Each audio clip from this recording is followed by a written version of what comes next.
For decades, children's race and economic backgrounds have determined their educational outcomes and therefore their prospects in life.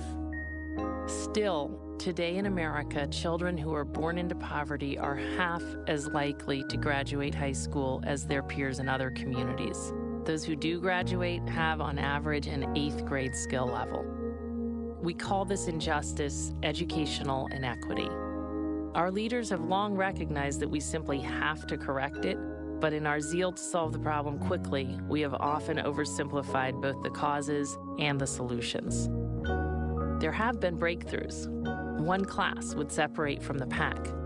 Most people saw these as exceptions, the product of charisma, one-off miracles.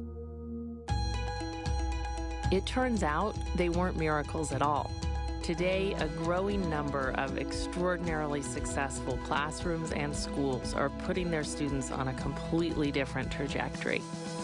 We still need to improve urban and rural economies and strengthen social services, but successful teachers and schools are showing us we don't need to wait for that to happen.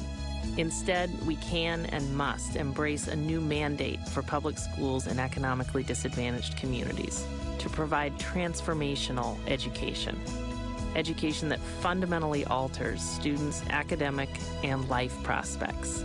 Now the task is to bring success to millions more children across whole districts. There's reason for optimism. Today we see evidence of substantial progress in places many had given up on. Places like New York City, Washington, D.C., New Orleans, and the Rio Grande Valley in Texas. There's nothing elusive about what it takes to provide a transformational education. It requires the same ingredients as great accomplishment in any endeavor. Embracing an ambitious vision, in this case, a vision of academic excellence. Developing